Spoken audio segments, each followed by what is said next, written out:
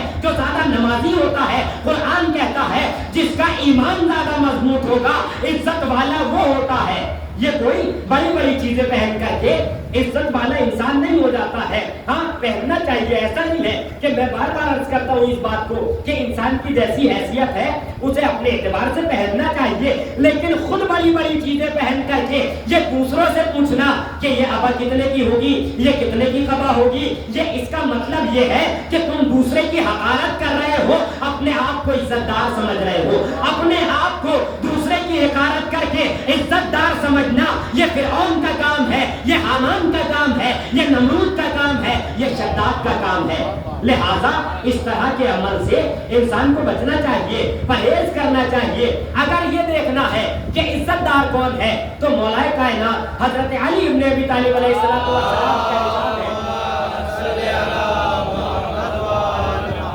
اور یہ حدیث امیر کائنات سے بعد میں جو نقل کی ہے وہ 8ویں امام حضرت امام علی رضا علیہ السلام نے نقل کی ہے، اور دیگر ائمہ تک بھی یہ بات پہنچی ہے کہ عزت کیا ہے۔ عزیزو، مولا فرماتے ہیں کہ کلمۃ لا الہ الا اللہ اسمی فمن دخل فی اسمی فقد امن من عذابی، کہ کلمہ لا الہ الا اللہ اللہ کا ایک عزت دار قلعہ ہے۔ عزت دار قلعہ کسے کہا گیا؟ کلمہ لا الہ الا اللہ کو۔ فمن دخل فی اسمی، جو اس قلعے میں داخل ہو گیا، فقد امن من عذابی، وہ میرے عذاب سے امان میں آ گیا۔ یعنی اگر عزت چاہیے تو کلمہ لا الہ الا اللہ میں داخل ہو جاؤ۔ اور پھر مولا نے فرمایا بے شرط ہاں مشروط ہاں، لیکن یہ لا الہ الا اللہ کہنا تو، لیکن اس کی شرطوں کے ساتھ کہنا، اس کی بہت ساری شرطیں ہیں، اور اس کی شرطوں میں سے وَأَنَا مِن شُرُوطِهَا، اور کلمہ لا الہ الا اللہ کی شرطوں میں سے میں ایک شرط ہوں۔ اگر مجھے چھوڑ کر کے لا الہ الا اللہ کہتے رہو گے تمہیں نہ یہاں عزت ملے گی نہ وہاں عزت ملے گی۔ اگر عزت چاہتے ہو تو جب دنیا میں کلمہ لا الہ الا اللہ پڑھو تو ہماری ولایت کا اقرار کرو، تب جا کر کے تمہیں عزت مل جائے گی۔ اب عزت کیا ہے عزیزوں؟ انسان چاہتا ہے عزت دار ہونا، عزت کہاں سے ملے گی؟ عزت جب ملے گی، میں عرض کر چکا، جب انسان متقی ہوگا، جب انسان پرہیزگار ہوگا۔ اب پرہیزگار جب انسان بچے گا گناہ کرنے سے، معصیت کرنے سے، تو جو انسان کو گناہوں سے چیز بچاتی ہے اسے کہا جاتا ہے تقویٰ۔ اور آپ نے دیکھا ہوگا کہ تقویٰ انسان کو گناہوں سے بچاتا ہے۔ اب دو طرح کے گناہ ہوتے ہیں، ایک گناہ وہ ہوتا ہے جو انسان کے جسم کو اذیت پہنچاتا ہے، ایک گناہ وہ ہوتا ہے جو انسان کی روح کو اذیت پہنچاتا ہے۔ اچھا، اب انسان کو اپنے جسم کو بھی بچانا ہے، انسان کو اپنی روح کو بھی بچانا ہے گناہوں سے، تو اس لیے اگر انسان تقوی الہی اختیار کرے، اب جو چیز انسان کو بچاتی ہے اسے کیا کہا جاتا ہے عربی میں انسان کو جو چیز محفوظ رکھتی ہے اسے جنہ کہا جاتا ہے۔ جنہ، غور سے سماعت کیجیے گا، جنہ جیم نون اور ہے، لیکن یہ اگر جنہ پڑھا جائے گا، عربی ایسی لینگویج، ایسی زبان ہے کہ اگر زیر زبر پیش بھی اوپر نیچے کر دیا جائے تو معنی تبدیل ہو جاتا ہے، چینج ہو جاتا ہے بالکل پوری طرح سے۔ کیونکہ اگر ہم جنہ پڑھیں گے تو جنہ کا مطلب ہوگا ڈھال کا، اگر ہم اس کو جیم پہ جنہ پڑھیں گے تو اس کا مطلب ہو جائے گا جنات، اگر ہم جنہ پڑھیں گے تو اس کا مطلب ہو جائے گا جنت۔ کتنے معنی تبدیل ہو رہے ہیں، جنہ جنہ جنہ، لیکن لفظ تو ایک ہی ہے، جیم نون اور ہے، لیکن عربی لینگویج دیکھیے آپ، جنہ پڑھنے میں کچھ اور ہو رہا ہے، جنہ یعنی ڈھال، جنہ یعنی جنات، جنت یعنی جنت جو